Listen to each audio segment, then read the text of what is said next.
कार्यक्रम के पुण्यार्जक हैं श्री कंवरलाल जी महावीर प्रसाद जी, पाटनी, मदनगंज, किशनगढ़, राजस्थान।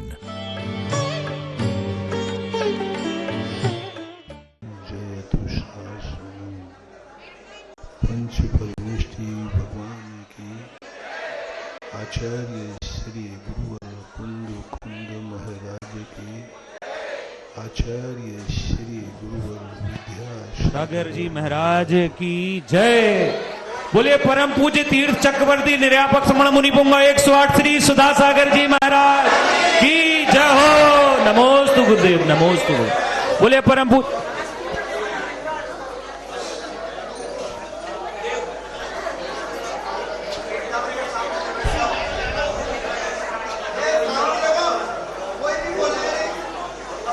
सभी लोग शांति रखें, कोई भी बात नहीं करेगा। पीछे जो खड़े हैं जो सामने आके बैठ जाएं। गुरुदेव की देशना हो रही है, आप लोग सभी बैठ जाएं तो अच्छा रहेगा। खड़ा कोई नहीं रहेगा, बाहर के हों अंदर के हों, सभी बैठ जाएं। लोग सोचते हैं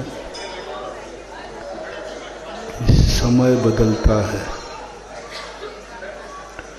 और समय बदलता है तो सब कुछ बदल जाता है, ऐसी लोगों की धारणा है। लेकिन जब शास्त्रों में देखा तो समय काल द्रव्य की प्रवृत्ति है, वह कभी बदलता ही नहीं है, वह तो मात्र गतिशील होता है। समय एक शुद्ध द्रव्य है, काल द्रव्य है। शुद्ध में कभी परिवर्तन नहीं होता, एक समान रूप से उत्पाद व्यय होता रहता है, हीनादिक कभी नहीं होता। कभी अच्छा समय, कभी बुरा समय, कभी खाने का समय, कभी उठने का समय, कभी सोने का समय, कभी चलने का समय, कभी रुकने का समय, कभी प्रवचन का समय, कभी स्वाध्याय का समय। ये जो समय के आरोप हैं, ये हमारे मन को बहुत हतोत्साहित करते हैं और व्यक्ति वहाँ पर किम कर्तव्य विमूढ़ हो जाता है कि मेरा समय अच्छा क्यों नहीं आ रहा है। और व्यक्ति ये सोच नहीं पाता है कि समय कभी अच्छा बुरा होता ही नहीं है। मैं पूछता हूँ, एक घड़ी में 12 नंबर लिखे रहते हैं, 12 घंटे होते हैं। 12 घंटे में कौन सा घंटा अशुभ है? 12 बजे को है? तुम कहोगे तो मैं मान थोड़ी लूंगा, क्योंकि 12 बजे का घंटा तो सबसे ज्यादा मुझे शुभ है, क्योंकि सामायिक का समय होता है। तुम्हें कैसे बताया? 1 बजे का, 2 बजे का, 3 बजे कोई समय है ही नहीं। पूरे 12 घंटों में कोई भी नंबर, कोई भी घंटा कोई अशुभ नहीं है और कोई भी घंटा शुभ नहीं है। वो तो घड़ी गतिमान होती है, बस चलती रहती है। शुभ अशुभ की कल्पनाएं शुद्ध द्रव्यों में नहीं होती, खास तौर से काल द्रव्य में तो कभी शुभ होता ही नहीं। अपन लोगों ने अपनी, क्या है कि मनुष्यों में सबसे बड़ी आदत होती है, अपनी गलती आप करे सिर औरन के धरता। स्वयं गलती करता है, अब एक गलती किस पे थोपो? तो कोई लोग सोचते हैं कि भाई मेरा अच्छा समय नहीं चल रहा है इसलिए, और कई लोग कहते हैं भैया मैं मेहनत तो बहुत करता हूं, लगता है कोई ऊपरी बाधा है, ऊपरी बाधा है। बंधुओं, ना समय की बाधा है, ना ऊपर की कोई बाधा है। जितनी बाधाएं हैं सब अंदर की बाधाएं हैं, अंतर की बाधाएं होती। अपन समझते हैं और इससे जब जब अपनी जिंदगी में ये बात आती है कि समय अच्छा नहीं है, समय आएगा तो सब कुछ ठीक हो जाएगा, उन व्यक्तियों का कभी अच्छा समय नहीं आना, कभी अच्छा समय नहीं आएगा। और समय, क्योंकि समय में अच्छे की कल्पना है ही नहीं। मात्र इन दो द्रव्यों में अच्छा बुरे की कल्पना होती है, जीव और पुद्गल। यही स्वभाव और विभाव में परिणमन करते हैं। चार द्रव्य तो सदा स्वभावभूत हैं, दो द्रव्य हैं ये विभाव रूप परिणमन करते हैं। जीव और पुद्गल नाचे यामे कर्म उपाधि है, ये दोनों द्रव्य एक दूसरे के दुश्मन हैं। दोनों द्रव्य यदि मिल जाएं तो सारे जन्नत की सैर करा दें, और दोनों द्रव्य बिगड़ जाए तो नरकों की सैर करा दें।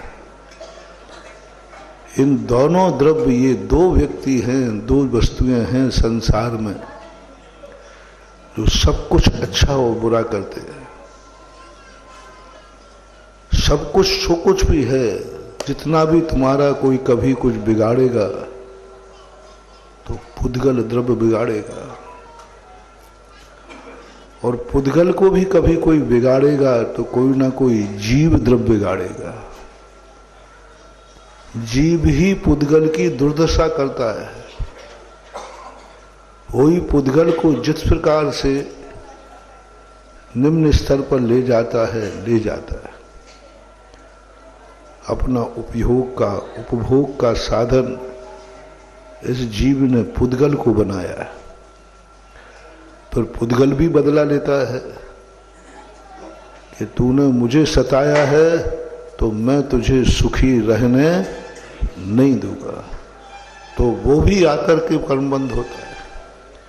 इसलिए हमें ये विचार करना है कि संसार में रहना है तो पुद्गल से कभी बैर मत करना, क्योंकि पुद्गल बहुत खतरनाक होता है, वो जड़ है। तुम कहते भैया मूर्ख व्यक्ति से पीछे मत लगो, उसमें कोई अकल, तो ये पुद्गल जड़ है, अचेतन है।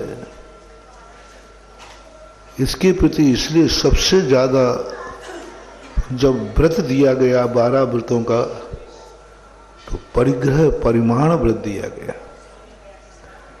परिग्रह परिमाण में सबसे ज्यादा वस्तुएं पुद्गल हैं, एक दो चेतन है।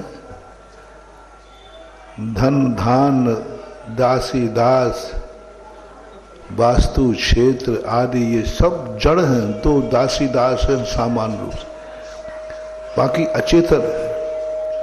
अचेतन का प्रमाण करो, अचेतन का अनर्थ दंड मत करो, अन्यथा ये अचेतन हमारे लिए अशाता कर्म के रूप में आकर के हमें दुखी करता है। इसलिए भारतीय दर्शन में, इसलिए ज्योतिष में कहा, वास्तु में कहा कि तुम पुद्गल का मात्र उपभोग ही मत करना, पुद्गल को मात्र अपने जीवन की उपयोगिता की वस्तु मत बनाना, कुछ थोड़ा बहुत पुद्गलों को पूजते भी रहा करो। और कहा है सज्जनों से पहले दुर्जनों की पूजा किया करो, क्योंकि दुर्जन बिगड़ जाएगा तो वो तुम्हें सज्जन तक जाने नहीं देगा। ऐसे दुर्जन को पहले प्रणाम करो, दुर्जन को खुश रखो, और ये दुर्जन जो जड़ है ये पुद्गल है। इस पुद्गल के लिए सबसे पहले मकान बनाते हो आप लोग, पूरा मकान आपको उपयोग के लिए है, लेकिन वास्तु कहता है एक थोड़ा सा कोना पूजा का बना देना, नहीं तो यही मकान तुम्हारे लिए मिटा देगा। पूरे मकान का उपयोग करो, लेकिन कुछ स्थान को पूजा का स्थान बनाओ।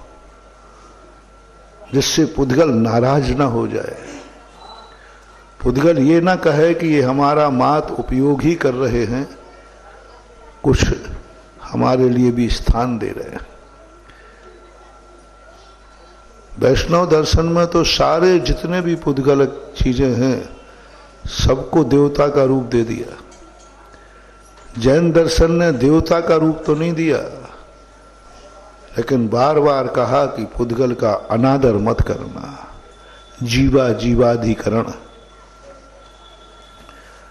दूसरे रूप में उन्होंने कहा कि तुम जल का उपयोग करते हो तो जल तुम्हें बर्बाद कर देगा, क्योंकि जल कहता है कि मैं शुद्ध था और तूने उपयोग लेकर के मुझे गंदा बना दिया। इसलिए जैन दर्शन ने दूसरा निकाला कि यदि तुम जल का उपयोग करते हो तो जल को नाराज मत करना, नहीं तो ये जल तुम्हें बूंद बूंद पानी को तरसा देगा, डायलिसिस पर ला देगा। तो फिर क्या करें? तुम जल का उपयोग करके गंदा बनाते हो तो 24 घंटे में जल को थोड़ा सा गंदोदक बना दिया करो।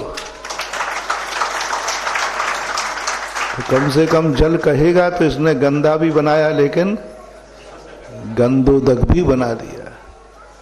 इससे भारतीय दर्शन में सभी में जल का गंदोदक बनाने का बहुत बड़ा। अग्नि का तुम उपयोग करते हो, कहीं ये अग्नि तुम्हें अभिशाप न दे दे, इसलिए पूरा अग्नि का उपयोग करते हो। एक पूजा में थोड़ा सा दीप जला दिया करो पूजा की थाली में। इसी प्रकार से वनस्पति का उपयोग करते हो, उसके बिना तुम जी नहीं सकते। थोड़ा एक मुट्ठी भर चावल अर्घ का चढ़ा दिया करो, वनस्पति हो जाती। पृथ्वी का उपयोग करते हो, मकान बनाते हो, पैरों से रौंदते हो, पूरी पृथ्वी का उपयोग करते हो। तो भारतीय दर्शन कहते हैं पूरा तुम अपना उपयोग में ला रहे हो, भोग में ला रहे हो। अपने गांव में छोटे से टुकड़े पर पृथ्वी पर मंदिर बना दिया करो। देखो, कोई भी सूत्र होते हैं मल्टीपर्पस होते हैं, एक ही दिशा नहीं होती कि सब परमार्थ हैं, मोक्ष को ही देने वाले नहीं। यदि उनका दूसरा पहलू सोचो तो बहुत नैतिक। किसी भी वस्तु के दो पहलू सोचना चाहिए, एक सैद्धांतिक और एक नैतिक। सैद्धांतिक तो अपन सबको मालूम है कि सब मोक्ष के कारण है परंपरा से, लेकिन नैतिक होता है। मैं नैतिक संबंधों की बात कर रहा हूं। पृथ्वी के साथ तुम्हारा नैतिक संबंध अच्छा है या बुरा है? जल के साथ तुम्हारा नैतिक संबंध अच्छा है या बुरा है? नैतिक संबंध कहलाता है कोई हमारे काम आया है तो हम भी उसके काम आना चाहिए। कोई ने हमारे लिए जीवन में सुख दिया है तो हम भी उसे कुछ सुख देंगे। किसी ने हमारे लिए ऊंचाइयां दी हैं तो हम भी किसी ना किसी रूप में उसको ऊंचाइयां देंगे। यदि नैतिकता से व्यक्ति रहित हो जाता है तो संसार बिगड़ जाता है, और सिद्धांत से रहित हो जाता है तो परमार्थ बिगड़ जाता है। यदि तुम सिद्धांत से रहित हो जाओगे, परमार्थ बिगड़ जाएगा, मिथ्या दृष्टि हो जाओगे, परमार्थ की सिद्धि नहीं होगी। और नैतिकता से भ्रष्ट हो गए तो संसार बिगड़ जाएगा। संसार में तुम्हें जीने नहीं देगा कोई, तुम जी ही नहीं पाओगे, तुम्हारी किस्मत ही तुम्हें नहीं जीने देगी, क्योंकि तुम नैतिकता को बिगाड़ चुके हो, तुम नैतिकता छोड़ चुके हो। इसलिए पूज्यवर गुणभद्राचार्य ने आत्मानुशासन में कहा, पूज्यवर अकलंग स्वामी ने भी राजवार्तिक में कहा कि सत्य एक ही नहीं है, 10 सत्यों की चर्चा की उन्होंने। बड़ी गजब की चीज कही। हमेशा अपन क्या कहते हैं सिद्धांत से कि सत्य एक ही होता है। क्या कहा? सत्य एक ही होता है, ये सिद्धांत है। लेकिन नीति क्या कहती है, नैतिकता क्या कहती है? सत्य 10 होते हैं। उनमें एक सत्य कहा जनपद सत्य। अब सत्य एक ही होता है, वो किसी की अपेक्षा नहीं रखता। लेकिन जनपद सत्य आता है कि सब लोगों की मान्यता क्या है। यदि सब लोग एक मत हैं, वह भी सत्य है। तो संसार में रहने के लिए हमें 10 सत्यों की जरूरत है। परमार्थ के जाने के लिए एक टंकोत्कीर्ण सत्य होता है, एक ही होता है। अभी अपन लोग इस पंचम काल में मोक्ष जा रहे हैं कि संसार में रहना? अभी जिंदगी तो रहना ही है ना यहाँ। तो जिंदगी रहना है तो नैतिकता कभी नहीं भूलना। भली तुम्हें धर्म समझ में नहीं आए, धर्म तुम नहीं करना चाहते हो, लेकिन संसार तो अच्छा चाहते हो ना, इसलिए नैतिकता बनाना बहुत जरूरी। इसलिए ये मंदिर बनाए जाते हैं। ये मत समझना कि तुम्हारा धन खर्च किया जाता है, नहीं, मंदिर बनाकर तुम्हें धन की सिद्धि कराई जाती है। दान देने का अर्थ है नहीं कि तुम्हारा पैसा खर्च कराना, दान देने का अर्थ है तुम्हें अमीर बनने की सिद्धि कराना। दान को कभी शास्त्रों में खर्च में नहीं लिया, दान को हमेशा बीज में लिया। बीज और खर्च में कितना अंतर है? खर्च गया सो गया और बीज गया सो आएगा। बासा के अंदर मैं बहुत बार आया, पूज्य गुरुदेव के साथ भी कई बार आया। बीच में रुकावट नहीं थी। अब तो वो चनौआ बन गया ना, चनौआ। पहले चनौआ बनौआ कुछ सीधे परसोरिया से चलते थे। 1 बजे कमंडल उठता था और 5 बजे बांसा सीधे आचार्य से कई बार बस। और उसके बाद भी अभी तक आ रहे हैं। कम से कम न मान लो 40-50 साल से बांसा आ रहे हैं। लेकिन बांसा 40-50 साल तक जैसा था वैसे ही देखा था। और हाँ, बता रहा हूँ। और उस समय पिछली बार भी आया था, तब भी मैंने यही कहा था, अरे भाई तुम बांसा वालों बहुत ऊंचे ऊंचे लोगों पहुंच गए, अच्छे लोग पहुंच गए, कोई बाहर भी चले गए हैं और अच्छा धंधा पानी भी। कम से कम भगवान को भी तो लगाओ कि भगवान अब हम लोग अमीर हो गए हैं तो आपको भी अमीर करूंगा। सुना है कि इस बार, पिछली बार भी प्रवचन हुए थे, दिए थे, हमने प्रेरणा भी दी थी। थोड़ा लाइट थोड़ी धीमी उठती है, उठते उठते अब सुना है कि बड़ा मंदिर बहुत अच्छा बन रहा है। मैं तो अभी इसके अंदर, ये तो इस स्थान पर तो मैं पहली बार ही आई, था ही नहीं, कभी दिखाया ही नहीं।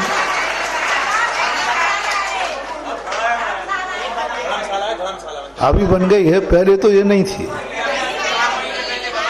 4 महीने पहले तब मैंने सोचा कि शायद मुझे किसी किराए की धर्मशाला में ले जा रहे होंगे। तो मैंने बाहर भी देखा तो मैंने कहा इतना बड़ा स्थान तो मैंने कभी देखा नहीं। और हाँ देख लिया। तो उसमें फिर आकर पता चला कि अभी बन गया है। महाराज जी का चतुर्मास हुआ यहाँ पर, दुर्लभ सागर जी का चतुर्मास हुआ। बहुत अच्छा मंदिर बन गया, बनना चाहिए। Well beginning is of done. यदि किसी चीज की अच्छी शुरुआत की जाए तो मान लेना चाहिए कि आधा पूरा हो गया। अच्छी तरह करो और इनको अपने अवभाग्य मान के करो, भार मान के नहीं करना। धर्म का कार्य कभी भी, मंत्र ले लो, मोटिवेशन दे रहा हूं, धर्म का कार्य कभी भार मान करके करना, सौभाग्य मान के करना। हम लोगों की भी चर्या है, चर्या में कष्ट होते हैं, चलते हैं तो कंकड़ भी नहीं चुभते। हाँ, तुम्हें क्या मालूम, हमसे पूछो। कंकड़ भी चुभते हैं, सर्दी भी लगे, सब लगता है, लेकिन इसको अवभाग्य मान करके यदि हम सहन करते हैं तो प्रति समय असंख्यात गुणी निर्जरा होती है। कंकड़ चुभे तो दुर्भाग्य नहीं मानते हम लोग, सौभाग्य मानते। जितने जितने परिचय उपसर्ग आते हैं इनको कभी दुर्भाग्य नहीं मानना, ये सौभाग्य मानना। बहुत बड़े सौभाग्यवानों को ये परिचय झेलने को मिलते हैं। परिचय उपसर्ग बहुत बड़ा सौभाग्य है। सौभाग्य इसलिए है कि साधु निर्जरा चाहता है, और निर्जरा का साधन क्या कहा तत्वार्थ में, परिचय जय चारित्रयी। हमारा कार्य होता है परिचयों को, तो ये सब भी। जय श्री ओम सिद्धेभ्यः, जय श्री ओम सिद्धेभ्यः। सर्वमंगल मांगल्यं सर्वकल्याणकारकं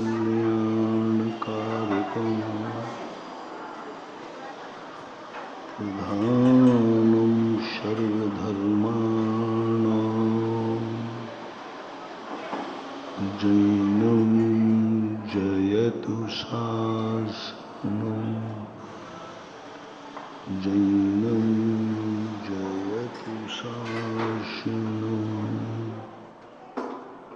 पंच परमेष्टि भगवान की, आचार्य श्री गुरुवर कुंद कुंद महाराज की, आचार्य श्री गुरुवर विद्यासागर महाराज की। तीर्थ चक्रवर्ती जगत पूज्य मुनि पुंगव 108 सुधा सागर जी महाराज जी की, पूज्य मुनिवर श्री 108 शिव सागर जी महाराज जी की, पूज्य आरिका संघ की, पूज्य मुनि संघ की। नमोस्तु भगवन।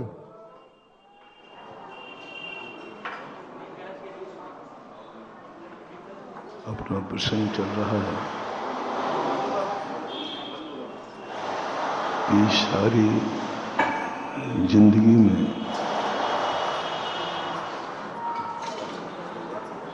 समस्याओं का समाधान नहीं मिल पाता और स्वयं सहन नहीं कर पाता, तो फिर ऐसी स्थिति में व्यक्ति किम कर्तव्य विमूढ़ हो जाता है, टेंशन में आ जाता है, डिप्रेशन में आ जाता है, जिंदगी से उदासीन हो जाता है। बस यहीं से शुरू होती है धर्म की शुरुआत। यहीं से आवश्यकता पड़ती है भगवान की, गुरुओं की, बड़े लोगों की। बड़े लोग दुनिया में कोई जरूरत नहीं है, धर्म की कोई जरूरत नहीं होती। कुछ स्थान ऐसे हैं जहाँ व्यक्ति धर्म ही नहीं करते हैं और सुखी रहते हैं, किंचित मात्र भी धर्म नहीं करते फिर भी सुखी रहते हैं। न वहाँ भगवान है, न गुरु है, न कोई मंत्र है, न पूजा है, न पाठ है, फिर भी वे सुखी रहते हैं। उनकी जिंदगी में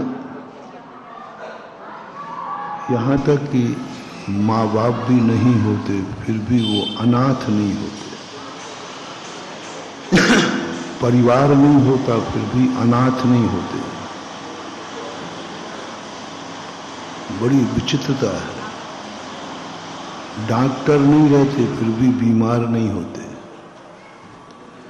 कोई बॉडी गार्ड नहीं रहता फिर भी उनको कोई खतरा नहीं होता। बॉडी गार्ड अंगरक्षक नहीं है फिर भी खतरा नहीं है, माँ बाप नहीं है फिर भी वो अनाथ नहीं है। धर्म वहां है नहीं, भगवान की गुरु की किसी की भी जरूरत नहीं होती और वो बहुत अच्छे सुख से पूरी जिंदगी व्यतीत करते हैं। एक दिन नहीं, 2 दिन नहीं, असंख्यातों वर्षों तक उनकी आंख में आंसू नहीं आते, किंचित मात्र भी उनके तीव्र अशाता कर्म का उदय नहीं होता, असंख्यात वर्षों तक, जिन्हें कहते हैं भोग भूमि। कुछ नहीं, उनको जरूरत ही नहीं है, न भगवान की जरूरत, न क्योंकि दुख ही नहीं है, परेशानी ही नहीं, माँ बाप की कोई जरूरत नहीं, कुछ नहीं, क्योंकि वहां दुख नाम की चीज ही नहीं। कभी कभी कोई लोग इतना पुण्य का अर्जन कर लेते हैं कि पूरी जिंदगी भर असंख्यात वर्षों तक भी पुण्य खर्च करें तो पुण्य को क्षय नहीं होता। लेकिन ये बात भी निश्चित है कि जहां पर किंचित मात्र भी जिंदगी में दुख न हो वहां से मोक्ष नहीं होता। और एक बार हमने चातुर्मास में कहा था,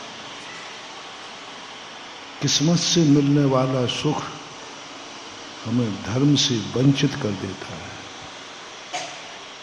कर्म के उदय से यदि हमें सुख मिले वो नियम से औदैहिक भाव है, बंध का कारण। इसलिए मैंने चातुर्मास में कहा था, कभी ये भाव नहीं करना मेरी किस्मत अच्छी हो जाए, मेरे अच्छे कर्मों का उदय आ जाए। अच्छे कर्मों का उदय आएगा तो मैं सुखी हो जाऊंगा। बस ये भाव करना हमें मोक्ष से दूर कर देगा, मोक्ष मार्ग से दूर कर देगा। चाहे पुण्य हो चाहे पाप हो, कर्म का उदय हमें मोक्ष मार्ग से दूर ही करेगा।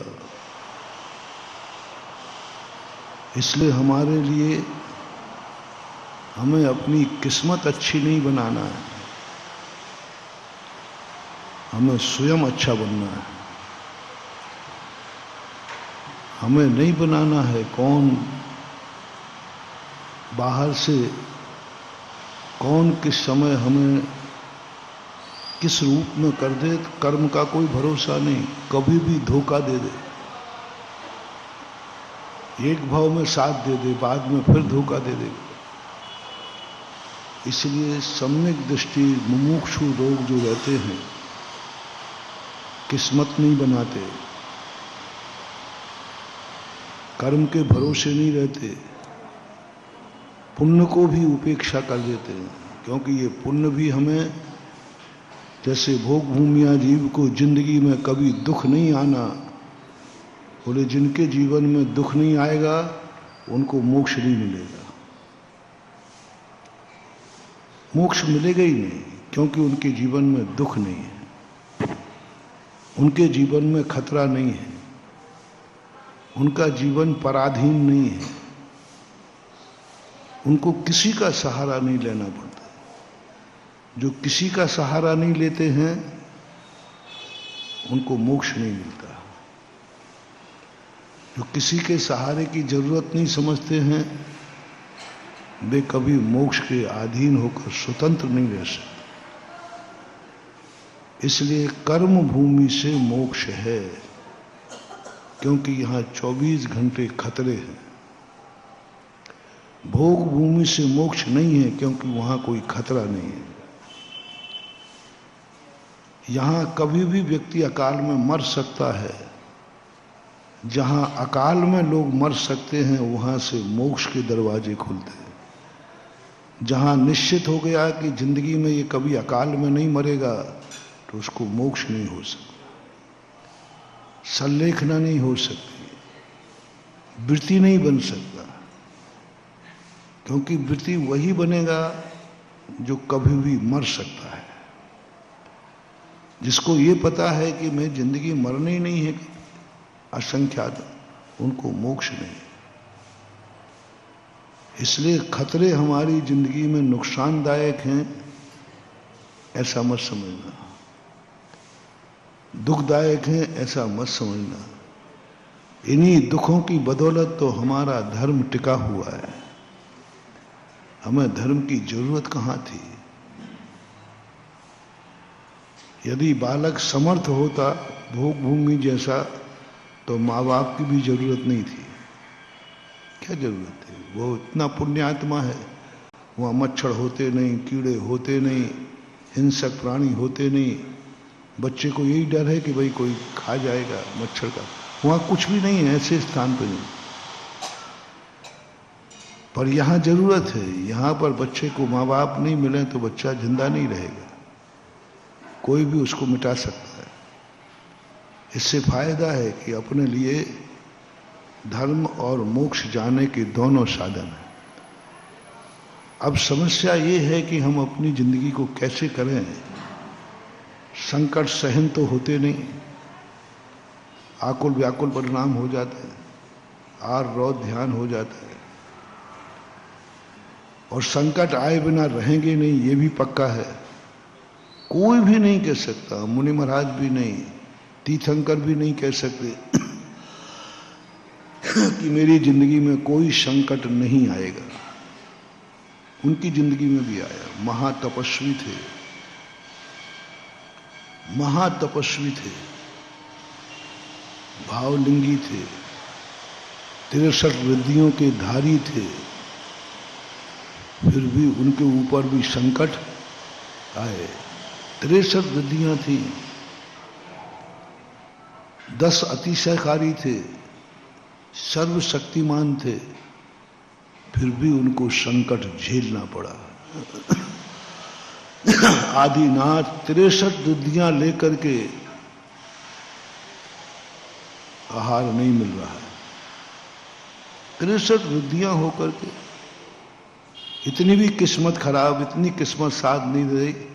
3 अंजुली के गन्ने दिनाने लायक भी किस्मत नहीं। कितना चाहिए था? इतनी किस्मत भी नहीं। किनकी? तुम्हारी हमारी नहीं। भगवान ऋषभ देव की एक इतनी किस्मत नहीं है कि 3 अंजुली गन्ने का रस मिल जाए। और 1 दिन नहीं, 2 दिन नहीं, हैं? 7 महीने 8 दिन तक कर्म ने उनको घुमा दिया। पारसनाथ देखो, महावीर स्वामी देखो, सुपार्शनाथ देखो, 4 तीर्थंकरों के ऊपर संकट आए और सब शक्ति संपन्न थे। इन लोगों का ध्यान करने से अपन को आदि साता मिल जाती है। क्योंकि दुखी व्यक्ति को यदि साथी दुखी मिल जाए ना, तो क्या हो जाता है? दुखी व्यक्ति को जब भगवानों के दुख देखते हैं तो सोचते भगवान जब आप ही दुखी हो तो फिर हमारे लिए तो थोड़ी शांति मिलती है। क्योंकि मैं ही दुखी नहीं हूं, सामने भगवान भी दुखी हैं। कर्मों की मार उन पर भी पड़ रही है। महापुरुषों के अशुभ दिन क्यों बताए जाते? जितने महापुरुष ये इनके जीवन में संकट आए हैं, उनको ज्यादा लिखा जाएगा, ज्यादा बताया जाएगा, क्योंकि उनके से हमारे ऊपर संबल आता है और हमें साहस बनता है। इसलिए अब अपन को एक विचार करना है कि अपन कर्म भूमि के हैं। दुनिया में कहीं परेशानी से तुम बचोगे नहीं। इस दुनिया में अच्छाई कुछ है नहीं। कहा भी था हमने, अच्छे लोगों के लिए कोई भी स्थान इस दुनिया में नहीं है। अच्छे लोगों के लिए, गंदे लोगों के लिए खूब स्थान है, पापियों के लिए स्थान है। ये बना ही पापियों के लिए गया है। संसार किन के लिए बनाया गया? पापियों के लिए। तुम्हें बनाया ही नहीं, तुम अच्छे लोग यहां रहते क्यों? सड़कें बनाई जाती हैं तो उस पर लोग कहते महाराज ये सड़कें बनाई गई, तो मैंने कहा भाई सड़कें बनाई गाड़ी वालों को गई हैं, पैदल वाले चलते क्यों हैं? पैदल वाले क्योंकि उनको बनाई नहीं, बनाई पे गाड़ी वालों के लिए। इसी प्रकार अच्छे लोग इस दुनिया में रहते क्यों हैं? ये संसार बुरा है, इसमें बुरे लोग हैं, तो संसार कहता है कि साहब ये जिनके लिए बनाया गया है वही तो यहां रहेंगे, तुम अच्छे लोगों के लिए संसार है ही नहीं, यहां से पधारो। अच्छे लोग यहां न रहें, ये संसार का बोर्ड लगा हुआ है, फिर भी तुम लोग जबरदस्ती यहां टिके बैठे, फिर भी तुम जबरदस्ती संसार में रह रहे हो। तो संसार कहता है कि मैं क्या करूं? पापियों के लिए संसार है, ये सारा सब कुछ उनके लिए है। अब अपने लिए निकलने के लिए अब अपन को एक पुरुषार्थ करना है। पवित्र स्थान तो कहीं है नहीं, अपन को खुद कोई पवित्र स्थान बनाना है। पवित्र स्थान है नहीं जहां हम पवित्रता से रह सकें। 1 इंच भी जगह मैंने पूरा डिसेक्शन करके बताया था। 3 लोक में एक भी स्थान ऐसा नहीं है जो अच्छे लोगों के लिए बनाया गया हो। अच्छे लोग एडजस्ट करते हैं। सिद्धालय में भी अनंत निगोदिया पड़े, ठसाठस बड़े हैं पापी लोग। पूरे 3 लोक में पापियों से ठसाठस भरा है, सुई की नोक के बराबर भी स्थान नहीं। अब हम क्या करें? अब एक ही उपाय है, और पवित्र स्थान भी बिना पवित्रता आ नहीं सकती। तो फिर कर्म भूमि के जीव ने, भगवान ने उपदेश दिया कि तुम्हें पवित्र रहना है, पवित्र स्थान चाहिए है। तो इस दुनिया में कोई पवित्र स्थान नहीं, तुम खुद पुरुषार्थ करके और अपने मन से, अपने संकल्प से अपने लिए एक पवित्र स्थान चुनो। दुनिया पाप करे तो करे, दुनिया के लिए ये पापी क्षेत्र है। तुम्हारे लिए एक पुण्यात्मा क्षेत्र बनाओ, तुम खुद बनाओ अपने लिए। और तुम्हारे लिए बनाने पर दुनिया पापी रहे उससे कोई प्रभाव नहीं पड़ेगा। तुम संकल्प कर लो कि इस क्षेत्र पर मैं कोई पाप नहीं करूंगा, इस क्षेत्र को मैं पवित्र मानता हूं। पवित्र है नहीं, किसको बनाना है? हमें बनाना। इस स्थान को हम पवित्र बनाते हैं और संकल्प करते हैं कि हम इस स्थान पर कोई पाप नहीं करेंगे, इस स्थान पर हम गंदे शरीर से नहीं जाएंगे, इस स्थान पर हम कोई भी गंदा कार्य नहीं करेंगे, यहां तक कि झूठे मुंह नहीं जाएंगे। वास्तु ने एक बहुत बड़ा कंसेप्ट दिया कि तुम्हें एनर्जी तो पवित्र स्थान से मिलती है, और पवित्र स्थान दुनिया में है नहीं।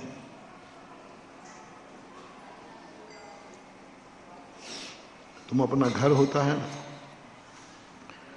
उस घर में थोड़ा सा संकल्प किया करो। बड़ा घर नहीं है तो एक आले को कर लो। ये आलों की पूजा क्यों शुरू हुई? ये कोई भूत पलित नहीं थे, ये कोई देवी देवता नहीं बैठे थे। पहले घरों में एक आला पूजा जाता था, बाद में जाकर के बताया किसी ने है नहीं, बाद में जाकर उन्होंने कहा नहीं हमारे पूर्वज यहाँ पूछते थे, कोई जरूर यहाँ पर कोई देव है। अगरबत्ती लगे पड़े, कुछ नहीं मान वो आला वास्तु में मिला मुझे, वास्तु शास्त्रों में मिला मुझे कि वास्तु कहता है कि पूरा मकान जो तुमने उपभोग के लिए लिया है, खाने के लिए, पीने के लिए, सोने के लिए, उठने बैठने के लिए, उसमें कुछ भाग को आप पवित्र घोषित करो, कुछ भाग को पवित्र घोषित करो, जिसे अपन पूजा स्थल बोलते हैं। एक स्थान को, इस स्थान पर हम कोई पाप नहीं करेंगे। अगरबत्ती नहीं लगवाते हैं तो तुम मानोगे नहीं, तुम्हारे लिए कोई ना कोई भय दिखाना है। एक व्यक्ति के कॉर्नर पड़ रहा था, सब लोग लघु शंका करते थे। वो तो बहुत बोर्ड लगाए, सब कुछ किया, नहीं हुआ। एक दिन उसने क्या किया कि वहां पर थोड़ा सा सिंदूर लगा दिया और 2-3 अगरबत्ती लगा दी। अब जितने लोग आए बोले भैया ये क्या हो गया, अब तो ये मंदिर बन गया।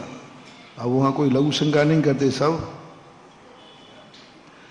तो तुम मानते भी तो नहीं हो सही ढंग से, इसलिए इतने सारे देवता बनाना पड़ते हैं। क्योंकि भारत देश दुनिया से किसी से नहीं डरता, मां डरता है तो भगवान से डरता है। इसलिए भारतीय लोग को डराना है तो बस भगवान का डर दिखा दो। इसलिए आले में तुम मानते नहीं, कोई ना कोई वहां भी गड़बड़ करते, तो देव साहब वहां अगरबत्ती लगाना शुरू कर दिया। और बच्चे को पता चला हमारे बाप भी यहाँ अगरबत्ती, और वो आला क्या बन गया, देवताओं का घर बन गया। कुछ नहीं है उसमें। और वही वास्तु ने कहा था, एक छोटा सा स्थान को घोषित करो, इस घर में इतने से स्थान पर मैं कोई पाप नहीं करूंगा, मैं कोई गंदे शरीर से बिना नहाए नहीं जाऊंगा, यहां जूठा मुंह नहीं करूंगा, यहां जूते चप्पल नहीं पहनूंगा। वहां से तुम्हारी सारी एनर्जी डेवलप हो गई। और वो हमें बनाना है, बना हुआ नहीं मिलेगा। और जब हम उसको पूजा का स्थल बना लेते हैं तो वहां हम बहुत अच्छे कार्य करते हैं, अच्छे मन से जाते, अच्छे भाव से जाते, तो हमारे लिए पूरे घर के लिए वहां से एनर्जी डेवलप होती है। वो हमारी काम आएगी, पड़ोसी के काम नहीं आएगी। क्योंकि पड़ोसी का काम, पड़ोसी तो उसको मान ही नहीं रहा है। क्योंकि जिस कोने में तुम्हारा पवित्र स्थान है, उस कोने में उस मकान का लेट बात है। क्योंकि तुम्हें पड़ेगा उत्तर पूर्व और उसको पड़ेगा दक्षिण पश्चिम, तो वो तो लेट बात बनाएगा। लेकिन तुम नहीं बना सकते। उसका संकल्प उसको जानो, उससे उसको कोई लाभ हानि होने वाली नहीं। लाभ होगा तुम्हारे लिए, तुम्हारा स्थान बनाओ। और इसी उद्देश्य को लेकर के कहा, तुमने सारे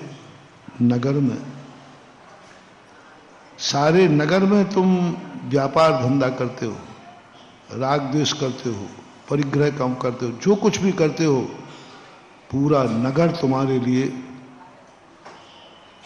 संसार के कार्यों के लिए पड़ा है। तुम्हारा पूरा नगर, कोई भी ऐसा स्थान नहीं है जहां तुम राग द्वेष न करते हो, जहां तुम्हारे परिणाम न बिगड़ते हो, जहां तुम अशुभ कार्य न करते हो, जहां तुम्हारे गंदे कार्य या गंदापन नहीं होता हो। कहीं भी खाने बैठ जाओ, कहीं भी लड़ने बैठ जाओ, कहीं भी तुम्हारा मन बिगड़ जाए, कुछ भी कर सकते, तुम्हारा कोई भरोसा नहीं। और अपने आप में प्रकृति ने कोई को पवित्र स्थान दिया नहीं, तो फिर ऋषि मनुष्यों ने कहा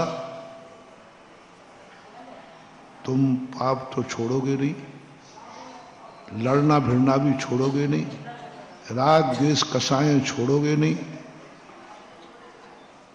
तो एक काम करो,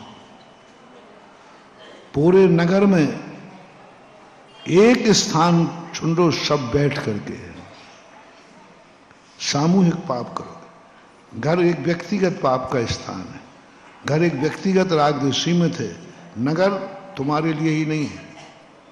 सारे नगर के लोग पूरे नगर को अपना मानते हैं, वहां जो चाहे करते हैं। तो ऋषि मनुष्यों ने कहा सारे लोग बैठ जाओ, और बैठ करके पूरे नगर की सीमा के अंदर एक स्थान घोषित करो जहां पूरे नगर का कोई भी व्यक्ति पाप नहीं करेगा, बुरे भाव नहीं करेगा, झगड़ा नहीं करेगा, राग द्वेष नहीं करेगा। एक स्थान चुनो, एक स्थान चुनना, बस पूरे नगर की सहमति चाहिए, राजा की सहमति चाहिए, आज समाज की सहमति चाहिए। एक स्थान, जिस नगर में एक भी स्थान पवित्र नहीं होता वो नगर ज्यादा दिन नहीं टिकता। उस नगर में कभी भी धर्म और धर्मात्मा का स्थान नहीं रहता, क्योंकि उसमें कोई स्थान पवित्र होकर छोड़े नहीं। इसलिए ऋषि मनीषियों ने कहा सब बैठकर एक स्थान निश्चित करो। वैसे तुम मानते नहीं, वैसे तुम मानते नहीं, तो फिर खोचा ऋषियों ये एक ही शर्त से मान रखते हैं, उस स्थान को मंदिर घोषित करा दो। उस स्थान को मंदिर, जैसे ये मंदिर का नाम लेंगे, ये भारतीय लोग हैं, तैसे ही फिर तो ये गड़बड़ नहीं करेंगे। मंदिर में कभी गड़बड़ नहीं करेंगे। और पूरे लोगों ने मिल लिया कि बस इस स्थान पर मैं कोई पाप नहीं करूंगा, इस स्थान पर मैं झूठे मुंह नहीं जाऊंगा, इस स्थान पर मैं राग द्वेष नहीं करूंगा। पवित्र भाव से मन भी पवित्र, वचन भी पवित्र, काया भी पवित्र, सब कुछ पवित्र होगा, क्योंकि ये स्थान मंदिर है। और ये मंदिर ही पूरे नगर को एनर्जी देता है, तुम्हारे पापों का शोषण करता है। बहुत बड़ी चीज है। मानो आप इतने पाप करते हो, इतने राग द्वेष करते हो, इतने कर्म बांधते हो कि तुम जिंदगी में यदि वो कर्म उदय में आ जाए तो तुम सहन नहीं कर पाओगे। लेकिन उन पापों को कौन कम करता है? जो तुम्हारे नगर में मंदिर बना है ना, वो सारे के सारे तुम्हारे अशुभ कर्मों को सोखता है। लेकिन कब सोखेगा? मंदिर के लिए कोई स्थान नहीं है दुनिया में, प्रकृति ने नहीं दिया। आपको बनाना है, आपको संकल्प करना है, ये स्थान को मैं पवित्र घोषित करता हूं। ये स्थान मेरे लिए, मैं यहां ना कोई हिंसा करूंगा, ना यहां मैं झूठ बोलूंगा, ना मैं चोरी करूंगा, ना मैं कुशील करूंगा, ना मैं परिग्रह करूंगा, ना मैं व्यसन करूंगा, मैं राग द्वेष कुछ नहीं करूंगा। और आपने देखा हो कितने बड़े पापी क्यों ना हो, मंदिर में कुर्ला करके जाते हैं। शराबी भी, गुटखा खाने वाला भी, दिन भर में गुटखा दबा रहता है उसका, लेकिन कम से कम मंदिर जाते हुए कुर्ला कर लेता है। और आप लोगों ने व्यवस्था भी बनाई कुर्ला। बहुत बड़ा रीजन है, मानो बहुत बड़ा रीजन है। कितना भी कैसे निकृष्ट हो, एक बार एक मंदिर में चोर घुसा, कैमरे में आया, मंदिर में गया तो पहले उसने जूते उतारे गेट पर, उतार करके फिर उस मंदिर में गया, नमस्कार किया साष्टांग, हे भगवान। और उस मूर्ति को उठाया तो पहले मूर्ति के पैर पड़े, जाओ भगवान, बाबा जी माफ करना, हम ले जा रहे हैं तुम्हें। पूरा वीडियो मैंने खुद देखा। वो मैंने कि बारे चोर, वो भगवान को बताना चाहता, भगवान मैं आपको भगवान तो मान रहा हूं, लेकिन क्या करूं, आपके बिना मेरा काम चलने वाला नहीं है, इसलिए करना पड़ा। यानी हर व्यक्ति के अंदर एक मंदिर का संकल्प हो जाए, फिर हर व्यक्ति वहां पवित्र होके जाता है। इसलिए उस नगर में कभी वास नहीं करना जिस नगर में कोई भी स्थान पवित्र घोषित न किया गया हो। इसलिए पहले खास तौर से जैनी लोगों के, और जैनी की महिलाएं एक ही बात पूछती थी कि तुम्हारी नौकरी कहीं है, तुम कहीं धंधे पे जा रहे हो तो जाओ, पहले बताओ वहां मंदिर तो नहीं है, मंदिर है कि नहीं? और हम नहीं जाएंगे क्योंकि मंदिर तो वहां है ही नहीं।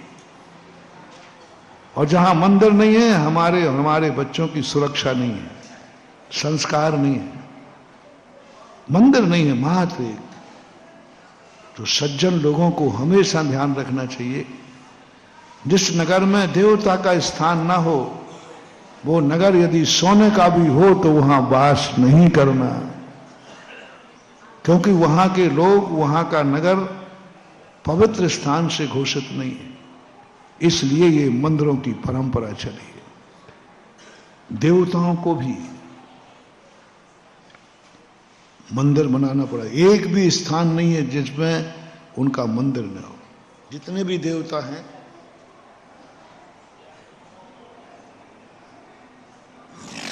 असंख्यात, 7,72,00,000 भुवनवासी हैं तो उतने ही मंदिर हैं। व्यंतरों के असंख्यात मंदिर हैं। ज्योतिषों के जितने तारागण हैं, जितने आकाश में तारे दिखते हैं, एक भी तारा नहीं जिसमें मंदिर नहीं है।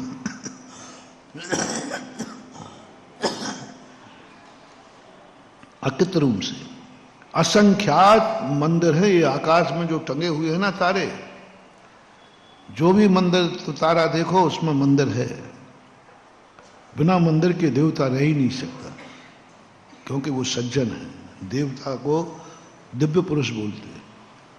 तो आप भी महाजन हैं, जहां भी आप रहें, कम से कम नगर का एक मंदिर जरूर वहां हो, और नहीं हो तो बना लेना। कॉलोनी में मंदिर प्लाट लेना तो पहले पूछना मंदिर की जगह है क्या, मंदिर बनेगा क्या, मंदिर है। अन्यथा तुम्हारी जिंदगी भले ही तुम कितनी सुखी रह जाना, अंत तुम्हारा बुरा होगा। अंत तुम्हारा बुरा होगा, क्योंकि तुम्हारे आसपास की कोई उस नगर में बसना नहीं।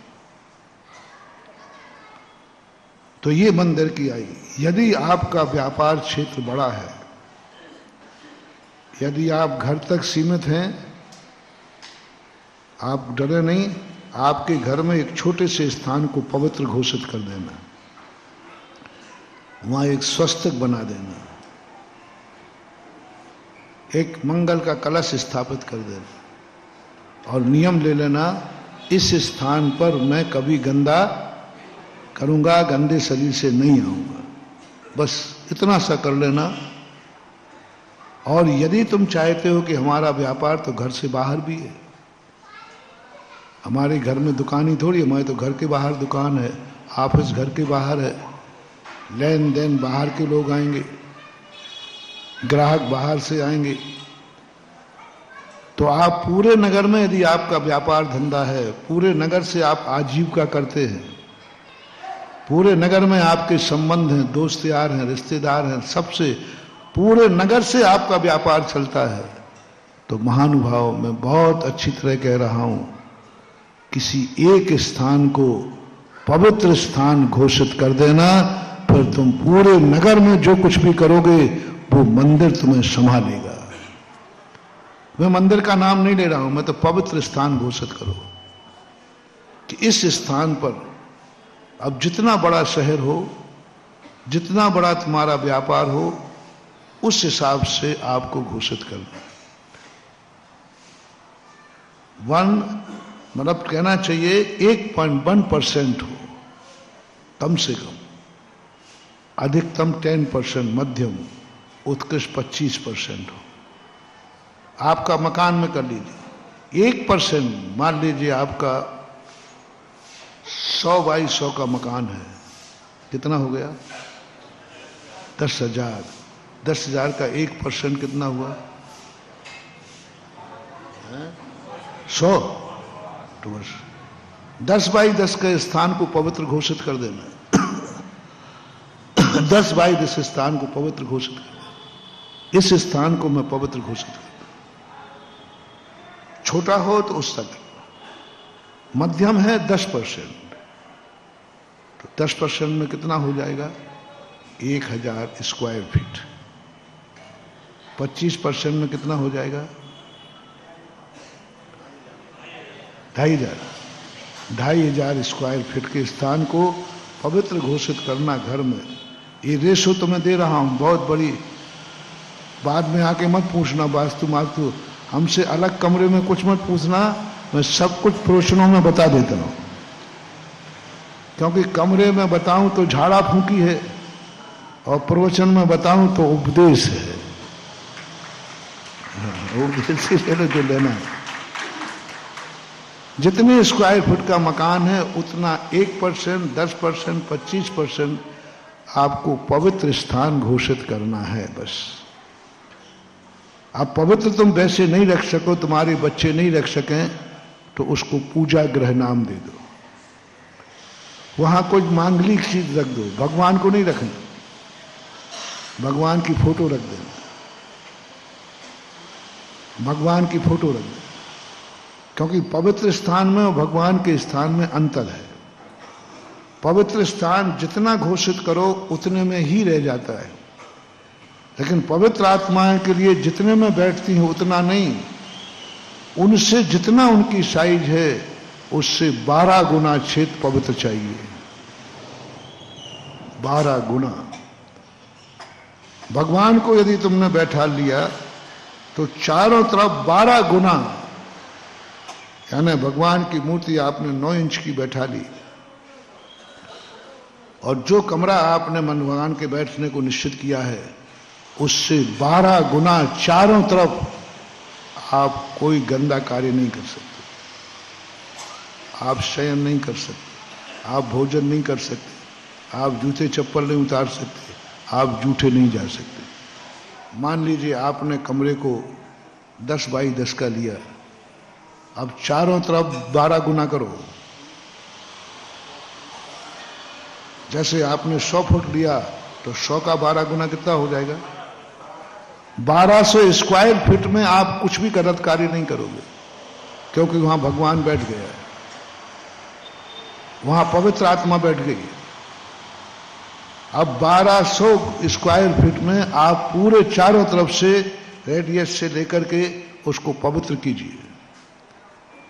इसलिए घरों में कभी पवित्र आत्मा को मत बैठाना, क्योंकि पवित्र आत्मा का होरा बड़ा होता है।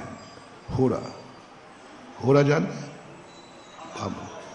होरा बड़ा होता है, तो पवित्र आत्माएं उतने ही स्थान को पवित्र नहीं करती हैं जितने स्थान में जितना उनका होरा होता है, उस होरे के बराबर पवित्र स्थान चाहिए। और जघन्यतम होरा 12 गुना बताया है कि 12 गुना हर पवित्र आत्मा का, मूर्ति का 12 गुना रेडियस में वो भावामंडल पवित्र। उस एरिया में तुमने गड़बड़ किया तो मंदिर में भगवान के सामने गलत करने का जो पाप है वह पाप के भागीदार हो गए। 12 गुना स्थान छोड़,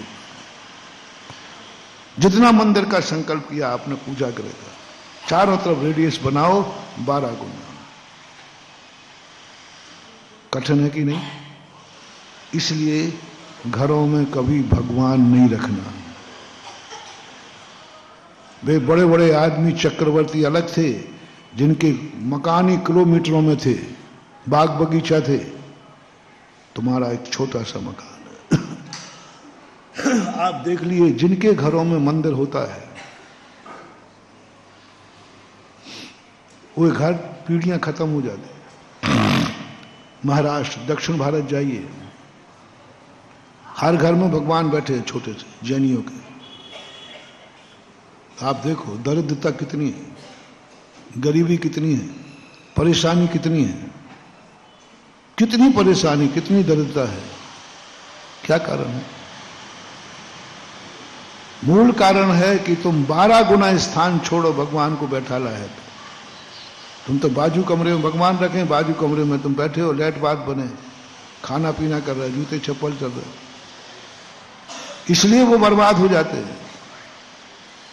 इसलिए गृह चैत्यालय का उल्लेख का अर्थ है नहीं कि घर में चैत्यालय।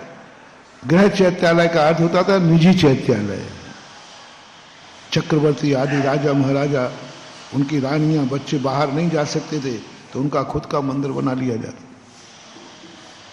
और उस स्थिति में जाकर के तुम लोगों को विचार करना चाहिए, घरों में मंदिर नहीं रखना, कोई मूर्ति नहीं रखना। फोटो का कोई रेडियस नहीं होता, फोटो पूज्य नहीं होती। मैंने पूज्य कहा है, फोटो छाया है, पूज्य नहीं है। मंगल कलश का कोई रेडियस नहीं होता, स्वस्तिक बना दीजिए। और भगवान रखना है तो फिर आप इतना बड़ा दीजिए, और जिस हिसाब से मकान है उस हिसाब से। इसलिए हर व्यक्ति को अपने घर में एक पूजा स्थल बनाना है, पवित्र स्थान बनाना चाहिए। अब नगर आपका कितना बड़ा है, कितनी बड़ी कॉलोनी में कितना बड़ा, आप उस हिसाब से आपके नगर का मंदिर बनना चाहिए। पर जितना बड़ा मंदिर बनाओ उससे 12 गुना स्थान आपको छोड़ना है। 12 गुना स्थान, कॉलोनी में मंदिर बनाओ, 12 गुना चारों तरफ छोड़ो, 12 गुना चारों तरफ छोड़िए, क्योंकि उस मंदिर का आभा मंडल होगा और उस एरिया में तुम्हारा मकान चपेट में आएगा, तुम चपेट में आओगे, कुछ भी गड़बड़ करोगे तो आपका गड़बड़ होता है। इसलिए मंदिर से टच करके मकान नहीं बनाना है। कम से कम बीच में एक रास्ता जरूर हो, 3 हाथ का अथवा 16 हाथ का, और बीच में रास्ता बना करके बिल्कुल स्पष्ट दोनों का डिवाइडेशन होना चाहिए कि तुम्हारी वर्गणाएं वहां ना जाएं, उनकी वर्गणाएं वहां ना जाएं। और मंदिर की तरफ जो दीवार हो वो इतनी मजबूत बनाओ, इतनी मजबूत बनाओ कि उस मंदिर का आभा मंडल भी तुम्हारी दीवार में प्रवेश न कर जाए और तुम्हारी वर्गणाएं मंदिर में प्रवेश न कर पाए।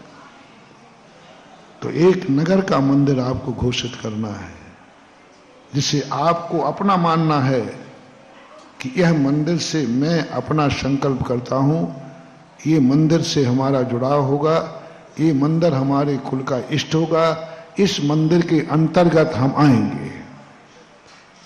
ये मंदिर अधिकार नहीं, कब्जा नहीं कह रहा हूं।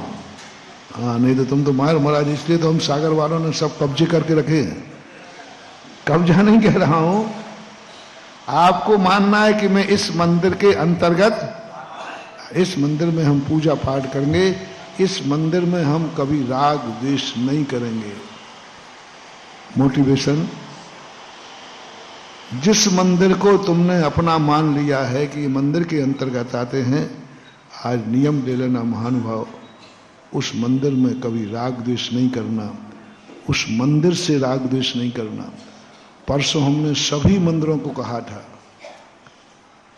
कि मंदिर से नहीं और मंदिर में नहीं। क्या कहा था? मंदिर से नहीं और मंदिर में नहीं। मंदिर के संबंध मीटिंग में नहीं, मंदिर के संबंधी मीटिंग में कोई राग द्वेष नहीं करना। अब और जो बता रहा हूं और ज्यादा निकृष्टतम निकृष्ट कर्म का बंध होता है। जिस मंदिर को तुम अपना अंदर में मानते हो, मैं इस मंदिर के अंतर्गत आता हूं। सपोर्ट कर लो, मोरा जी है, तुम बताओ भाई आप लोग कौन से मंदिर को पूजा पाठ करते हो? कौन सा मंदिर आपके परिवार के लिए पास है? तो ने कहा मोरा जी है। किसी ने कहा कि बीच का मंदिर है, किसी ने कहा घटिया मंदिर है, कटंगी मंदिर है, किसी ने कहा चौधनवाई है। जो भी आपने कहा, उस मंदिर के संबंध में आज बहुत करुणा दया करके कह रहा हूं, नियम ले लेना। तुम्हारे कोई प्राण भी लेवे तो मर जाना, लेकिन उस मंदिर से, उस मंदिर में राग द्वेष नहीं करना, कसाय नहीं करना। क्योंकि ये मंदिर तुम्हारा इष्ट है, तुम्हारे पूर्वज भी यहीं पूजा करते थे, तुम भी पूजा कर रहे हो, तुम भी भक्ति कर रहे हो, तुम्हारा परिवार, तुम्हारा मंदिर है वो, तुम उसको मानते हो कि हमारा मंदिर ये कालो। वहां बस कभी भी हो उस मंदिर में राग द्वेष नहीं करना, उस मंदिर में कभी परिणाम नहीं बिगाड़ना, उस मंदिर में कभी मायाचारी नहीं करना, उस मंदिर से कभी लोभ नहीं करना, उस मंदिर में कभी मान नहीं करना, उस मंदिर में कभी क्रोध नहीं करना। क्योंकि ये स्थान तुम्हारे वंश के लिए, तुम्हारी पीढ़ी दर के लिए इष्ट देव हो गया, पवित्र स्थान। बच्चों को कह के जाना, बेटा कहीं भी तू लड़ना भिड़ना जो करना है करना, बस अपना ये मंदिर है, इसमें तू कभी भी अपवित्र वन से मत जाना, अपवित्र शब्द मत बोलना, अपवित्र काया से मत जाना, गंदे कपड़े पहन के नहीं, अपवित्र भाव से नहीं, अब कुछ भी नहीं, क्योंकि ये तुम्हारा पवित्र स्थान है, तुम्हारे लिए बना हुआ नहीं मिलना है, तुम्हें खुद बनाना, बना हुआ नहीं, तुम्हें खुद बनाना है, तुम्हें खुद संकल्प करना है। हाँ महाराज मंदिर है तो चला जाता हूं, नहीं, संकल्प करो, मैं इस पूरे नगर में अपना सब व्यापार धंधा सब करूंगा, राग द्वेष भी करूंगा, कसाय भी करूंगा, मैं बिना राग द्वेष के रह नहीं सकता, मैं बिना कसायों के रह नहीं सकता, मुझे गुस्सा आता है, मान आता, सब करो, बस एक संकल्प करो, भगवान मैं नियम लेता हूं, जो मेरी कॉलोनी में, जो मेरे नगर का मंदिर है, उस मंदिर में मैं कोई भी गलत कार्य ना करूंगा और ना करने दूंगा, करूंगा ही नहीं। और इतना सा नियम दे रहा हूं क्योंकि तुम्हें किसी पाप से मुक्त नहीं कर रहा हूं, क्योंकि तुम हो भी नहीं पाओगे, बस इतना तो कर लो कि मंदिर के स्थान को छोड़ दो। बस दुनिया पड़ी है तुम्हें राग द्वेष के लिए, लेकिन दुर्भाग्य इस कलयुग में, जो कल परसों कहा था ना, सबसे ज्यादा राग द्वेष किसके निमित्त को है, और उनमें भी कौन सा मंदिर, उसमें भी कौन सा मंदिर जिस मंदिर में आप लोग, अरे मान जाओ रे, मान जाओ, बहुत करुणा दया करके कह रहा हूं। आज सबसे ज्यादा मंदिरों को लेकर राग द्वेष है, क्रोध, मान, माया, लोभ, जितना भी तुम कर सकते हो सब मंदिर, और उस मंदिर से लेकर जो मंदिर तुम्हारी पीढ़ी दर पीढ़ी से पूजा पाठ होता है, आगे बच्चे भी तुम्हें करेंगे, उसी मंदिर को लेकर राग द्वेष, उसी मंदिर को लेकर तुम कसायम, उसी मंदिर पर तुम कब्जा कर रहे हो, उसी मंदिर से अपने स्वार्थ की सिद्धि कर रहे हो, उसी मंदिर की संपत्ति का उपयोग कर रहे हो। मत करना मानो, मत करना, बहुत करना कह रहा हूं, वो तुम्हारा इष्ट देव, बर्बाद हो जाओगे, पीढ़ियां बर्बाद हो जाएंगी, फिर कहोगे कि हम तो मंदिर में हमारे पूर्वज पूजा भी करते थे,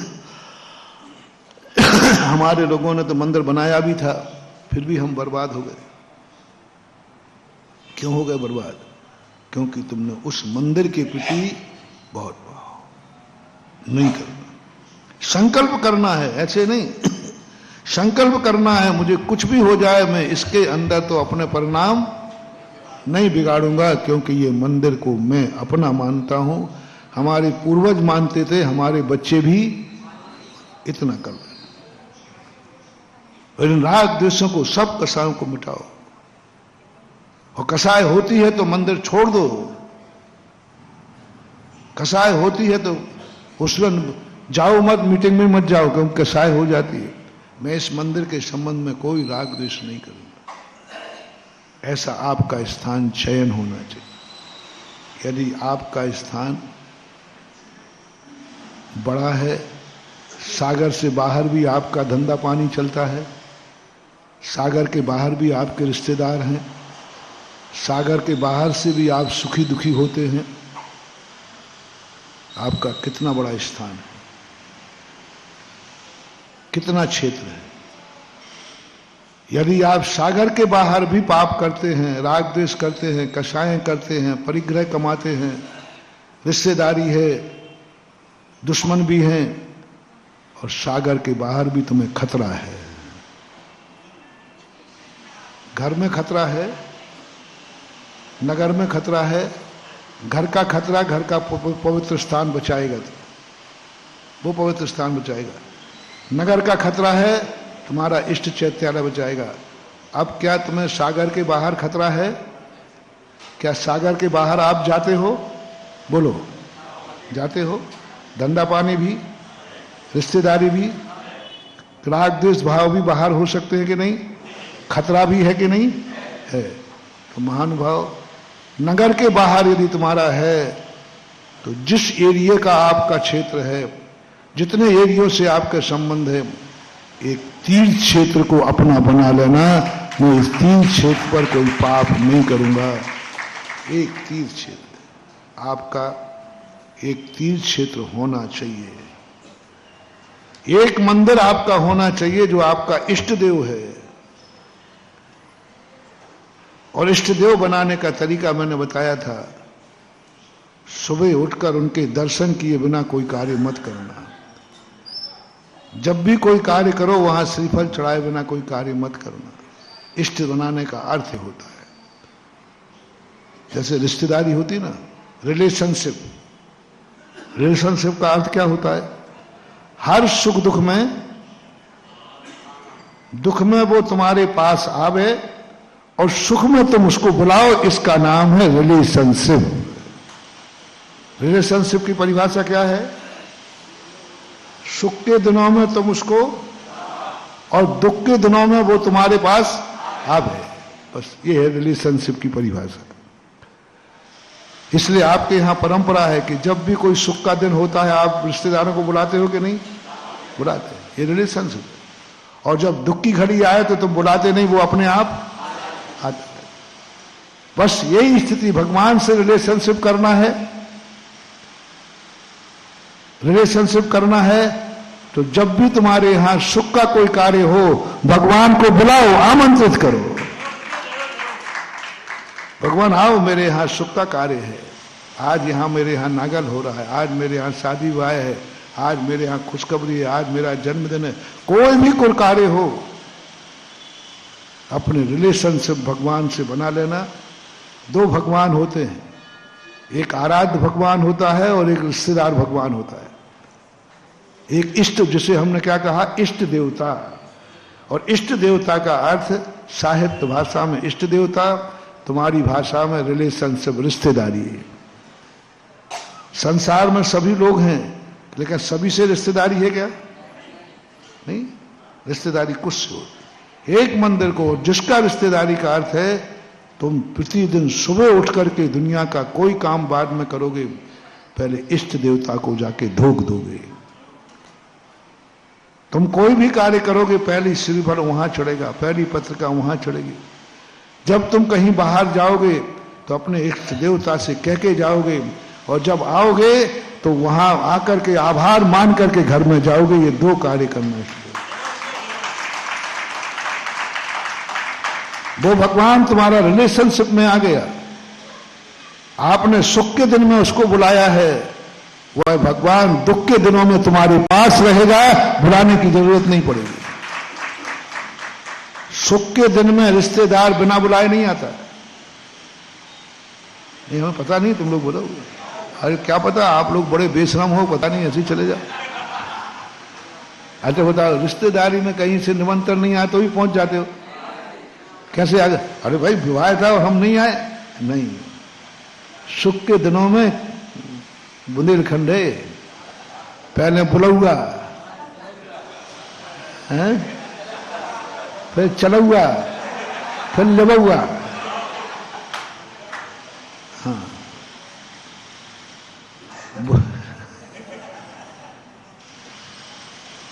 राजस्थान में एक कोई कंजाइश टाइप के थे, वो टाइप क्या, वो थे ही। तो वो मेरे निमंत्रण देने आ गए, बोले महाराज जी वहां चलो। तो मैंने ठीक, देखता हूं। वे द्वारा नहीं आए, मैं उनके बाजू से निकल गया, मंदिर के बाजू से। तो बोले महाराज जी हम आपको निमंत्रण दे गए थे, फिर भी आप बाजू के मोहल्ले से निकल गए, हमारे यहाँ मंदिर में नहीं आए। तो मैंने कहा भैया तू बुंदेलखंडी है कि नहीं? बोले बुंदेलखंडी पक्का हूं। तो मैं कही बुंदेलखंडी में 3 काम किए जाते हैं, पहले बुलौआ, फिर लिबौआ और फिर चलौआ। तूने अभी बुलौआ किया, लिबौआ और चलौआ तो किया ही नहीं, मैं कैसे आ जाता? ये है रिलेशनशिप। भगवान के साथ यदि सुख के दिन आए तो 3 बार भगवान को याद करो।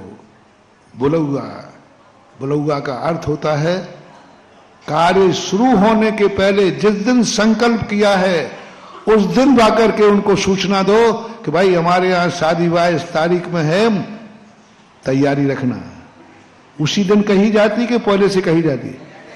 हाँ, जिस दिन तुम अपने संकल्प करो, कोई कार्य कर रहे हो, संकल्प करते ही श्रीफल लेके पहुंचो भगवान के पास। तुरंत भगवान मैंने एक कार्य करने का मन बनाया है, मैंने फैक्ट्री खोलने का मन बनाया है, मैंने ये शादी विवाह संबंध करने का मन बनाया है, मैंने एक गाड़ी खरीदने का मन बनाया है। संकल्प मात्र एक सूचना जाके दे आओ, एक बादाम चढ़ा के आ जाओ, एक 9 बार नमोकार मंत्र पढ़ के आ जाओ। कोई भी कार्य करो करके फिर दूसरा बार करना है कि भगवान बहुत डर लग रहा है, सदा इस कार्य में आपका आशीर्वाद साथ रहे। ये बीच में करना थोड़ा, एक आध 2 दिन पहले, और फिर चला हुआ। जिस दिन नागल है उस दिन सारे लोग नारियल लेकर के, श्रीफल लेकर इष्ट देवता के पास जाओ, भगवान आज तो प्रवेश ही करना है। आज तो गाड़ी स्टार्ट हो गई, गाड़ी आ चुकी है। आज तो शादी की भांवर ही पड़ी है। भांवर पड़ने के दिन भगवान चलो, नागल के दिन भगवान चलो, इसलिए से साक्षात ले जाते हैं। भगवान को ले जाओ उस दिन। चला हुआ है आज, क्या है? बुला हुआ हो गया, लिबा हुआ हो गया, अब आज क्या है? चला हुआ है। तो चला हुआ के दिन क्या करना? भगवान के पास परिवार सहित जाओ, वहां विधान करो, पूजा करो, अभिषेक करो, मंगल कलश की स्थापना करो, और उस मंगल कलश को और पूजा के बचे हुए पुष्पों को लेकर गाजे बाजे के साथ जाना, क्योंकि अब चला हुआ है। क्योंकि वो तुम्हारे साथ चला हुआ का अर्थ क्या है? साथ चलना। किनको साथ ले जा रहे हो? छोटी मोटी हस्ती नहीं है। भगवान को, इष्ट देवता को भगवान चलो, गाजे बाजे के साथ ले जाना भगवान को। और भगवान का आशीष जा रहा है। भगवान से भी बड़ा होता है महानुभाव भगवान का आशीष।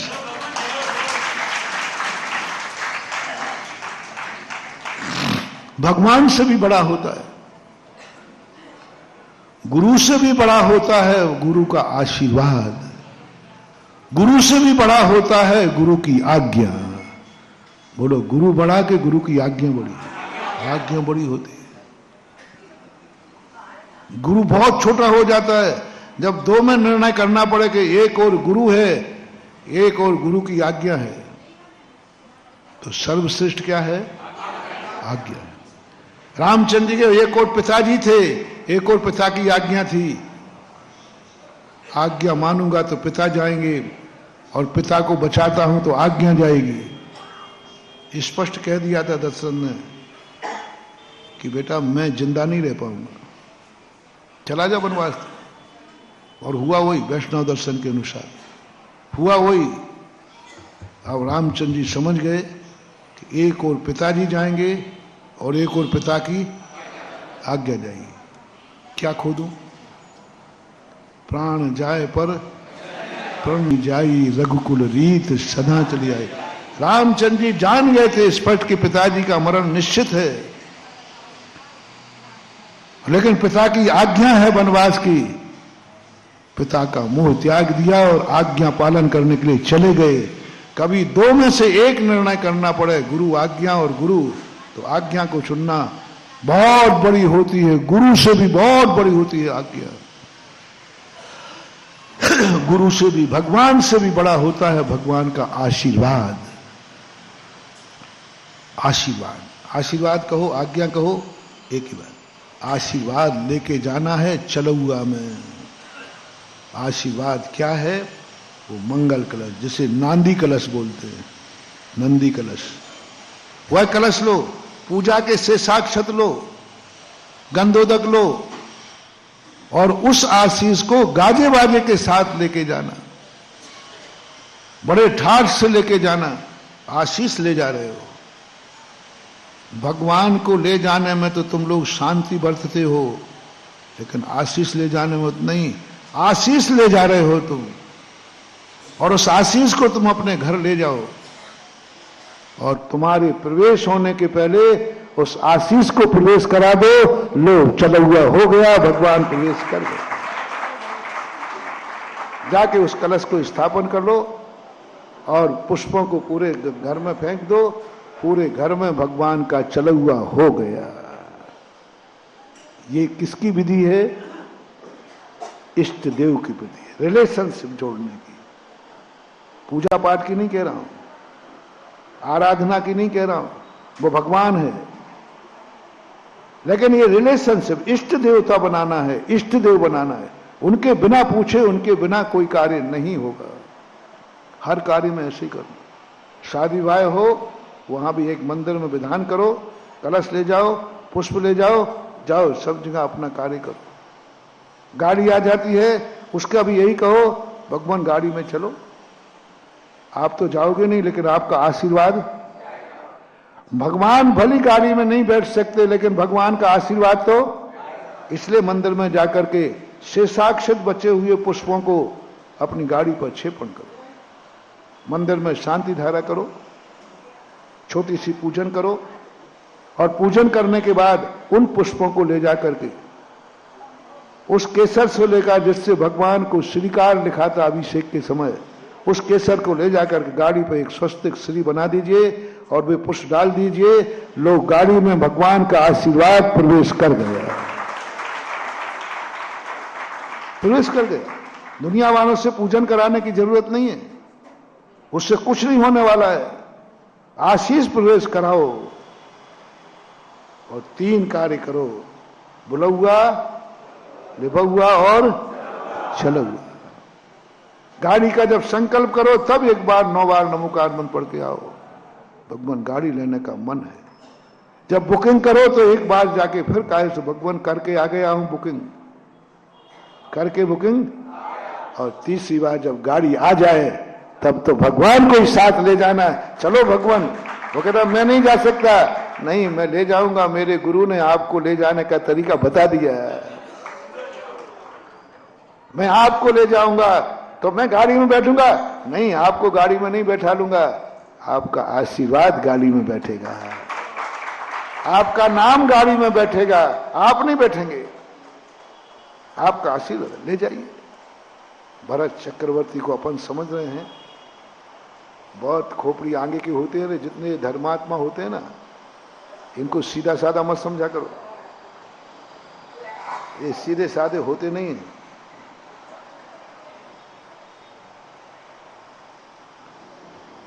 ये बहुत सोच के होते हैं। अपन को लगता है कि ये धर्म कर रहे हैं, अंदर की बात कुछ और है। भरत चक्रवर्ती का जब मैंने देखा, अपन सोचते देखो भरत चक्रवर्ती को 3 कार्य हुए थे, भगवान को केवल ज्ञान, चक्ररथ की उत्पत्ति और बेटे की उत्पत्ति। सबसे पहले वो कहां गया? तो अपन समझ रहे हैं कि भगवान के दर्शन करने गया है, नहीं, भगवान को लुभाने गया है कि ये चक्ररत्न है, 6 खंड का राज्य है, ये बच्चे हैं, कौन संभालेगा, कैसे समझेंगे, मेरे बस की बात नहीं है। तो कहां फंसा, कहां पकड़ा मैंने कि ये तो भगवान के दर्शन नहीं गया था, ये तो भगवान को लेने गया था अपने आशीर्वाद के लिए। जब वहां से लौट के आया तो शेषाक्षत लेके आकर जाकर के उसने चक्ररत्न की पूजा की, उस पर डाला। अरे मैंने कहा ये भगवान के दर्शन करने नहीं गया था, भगवान के आशीर्वाद को चलौआ करने गया था। चलो भगवान, समोसन से लेके आया वो शेषाक्षत, भगवान की महापूजा की और ठेठ बजा करके फिर जाकर के चक्ररत्न और पुत्र रत्न का मांगलिक किया। उन पुष्पों को चक्ररत्न पर क्षेपण किया। महापुराण जिनसेन स्वामी, उन पुष्पों को चक्ररत्न में क्षेपण किया, उन पुष्पों को अपने पुत्र के ऊपर क्षेपण किया। अब उसके लिए आशीष भगवान का चक्ररत्न में आ गया, आयुधशाला में आशीष आ गया। भगवान तो नहीं आए, लेकिन भगवान का आशीष बेटे को आ गया। और मैंने पहले ही कहा, भगवान से बड़ा भगवान का, हाँ, भगवान भली नहीं आया, लेकिन काम तो आशीर्वाद से होता है, भगवान से थोड़ी होता है। भगवान से काम नहीं होता, भगवान कोई काम के नहीं है, और आशीर्वाद के बिना कोई काम होता नहीं। सबसे बड़ा कौन है भैया? भगवान कोई काम के नहीं है, और भगवान के आशीर्वाद के बिना कोई काम होता नहीं। अपन को तो काम से मतलब है, आशीर्वाद लेके आया पुष्पांजलि। आप लोग भी ये विधि अपनाओ, फिर अलग अलग से मत पूछना, आज मैं बता देता हूं। सब में लगा लेना, सब में लगा लेना। विवाह करते हो यही लगा लेना, संकल्प करो। जिस दिन शादी हो मंदिर में विधान करो, और उन पुष्पों को लेकर दूल्हा दुल्हन जब घर में प्रवेश करें। आज वधू प्रवेश है तो क्या करना, कैसे प्रवेश कराएं? घर के लोग मंदिर में जाएं, अभिषेक करें, शांति धारा गंधोदक लें, एक कलश लें, पुष्प लें, और जब बहु प्रवेश करे तो उसके ऊपर पुष्प क्षेपण कर दो और मंगल कलश लेकर के तुम करो या उसी को हाथ में दे दो या तुम्हारे घर के मंगल कलश आगे आगे जाए और वधू वर पीछे पीछे जाए। भगवान का आशीर्वाद प्रवेश कर रहा है जिस वर वधू के साथ, वो वर वधू उस घर में गड़बड़ हो ही नहीं सकता, क्योंकि किसके साथ प्रवेश किया है, और वो कलश है। तो पुष्प फेंकते जाओ, उसके ऊपर डाल दो और प्रवेश कराते आगे पुष्प फेंकते जाओ और वो कलश आगे लेते जाओ। और गंधोदक जो है वो गंधोदक दरवाजे पे दो, लो भगवान का आशीर्वाद दो वधू प्रवेश पर। दरवाजे पर खड़े करके तुम दुनिया भर की बातें करते हो, पता नहीं क्या क्या मूसर पलटते हो, पता नहीं क्या क्या पलटते हो, उड़ी उड़ी खबर है थोड़ी सी, और वो कोई और कुछ गड़बड़ करते हो, वो लोटा में चावल रख के उससे लात मरवाते हो। ये पता नहीं कहां से, मैंने खूब ढूंढा कि साथ तुम्हें मिल जाए कहीं, लेकिन जो विधि मैं बता रहा हूं महानुभाव, सारे लोग इस करो। वधू प्रवेश करना है, दरवाजे पे खड़े होकर के वो पुष्प क्षेपण करो जो पूजा करने के बाद बचे। मंदिर के उठा के मत ले आना, हाँ नहीं तो तुम तो कलाकार आदमी हो। स्वयं पूजा करो, पूजा की थाली में बचे हुए पुष्प लाना है, से साक्षत बोलते हैं। पुष्प नहीं चाहिए, अक्षत नहीं चाहिए, से साक्षत। पूजा करने के बाद जो बचे हुए हैं वो लाना है, दूसरे की पूजा के नहीं। हाँ, दूसरे की पूजा के नहीं। मंदिर में रखे हैं थाली में अभी जिसमें से पूजा हुई नहीं है, तुम भरा मुट्ठा और ले आओ। नहीं, पूजा करने के बाद, विसर्जन करने के बाद, शांति पाठ के बाद थोड़े से पुष्प जो बचे उनको लाना है। और एक कलश लाओ मंदिर का, उस पूजा के समय कलश स्थापित करो। विधान करो तो और अच्छी बात है, विधान करते हो तो नहीं कर सकते हो तो आप पूजा करो उस दिन की प्रतिदिन की पूजा नहीं। आज वधू प्रवेश पर पूजा है, उस दिन की पूजा में आप एक मंगल कलश की स्थापना कर लीजिए, छोटे से पंचमेवा भर दीजिए उसमें और रख करके पूजा कीजिए से साक्षात। और उस दिन का गंधोदक रख लीजिए। 3 चीजें आप ला सको तो गाजे बाजे के साथ लाओ, जितने ठाठ से लाओगे आशीर्वाद उतना ही प्रभावकारी होगा। जितने ठाठ से, मैं कुछ नहीं बोल रहा हूं, तुम्हारी मर्जी पड़े तो जाना। और ला करके बस तुम लोग वो सामान रख लेना। वर वधू जब आए उसको कुछ नहीं पढ़ना, कोई पंडित नहीं, हम सबको पंडित बनाए देते हैं। हाँ, ये पंडित लोग जरूर मुझे कोसेंगे, महाराज आपने मेरे पेट में, और किसी के मांगली करने से जितना पेट पालोगे बेटा उतनी ही दर्द बनोगे, ध्यान रखना। शगुन करने का पैसा नहीं लिया जाता, मांगलिक करने का पैसा नहीं लिया। अभी रहने दो, वो पंचायत नहीं तो अभी सारे बदवान आफत हो जाएगी। अभी तो आप लोगों का काम कर रहा हूं, और करके कुछ नहीं करना, मंगलाष्टक पढ़ लेना बस। मल्टीपर्पज है मंगलाष्टक, संसार के कार्यों में, परमार्थ के कार्य, हर कार्य में। युद्ध को जा रहे हैं तो मंगलाष्टक, सब 24 घंटे मंगलाष्टक। इतनी अच्छी चीजें उसमें हैं, उसमें लोक मंगल भी है, परमार्थ मंगल भी है। राजा को मंगल करा, नारायण पति नारायण को मंगल कहा, चक्री अर्धचक्री को मंगल कहा, अर्धचक्री नरक जाता है तो भी मंगल है आपके लिए। हम लोग मंगलाष्टक हमारे लिए कार्यकारी नहीं है, हम लोग मंगलाष्टक नहीं पढ़ेंगे। हम लोग अपने कार्यों के लिए मंगलाष्टक नहीं पढ़ सकते, क्योंकि उनमें उनका मंगल है जो असंयमी है, राजा है, धड़कगामी है, तो भी मंगल के रूप में आता है। तो आप लोग मंगलाष्टक पढ़ लीजिए और 8 बार मंगल पढ़ करके, इतना समय नहीं हो तो पहला श्रीमन नम्र ताम। इस कार्यक्रम के पुण्यार्जक थे श्री कंवरलाल जी महावीर प्रसाद जी, पाटनी, मदनगंज, किशनगढ़, राजस्थान।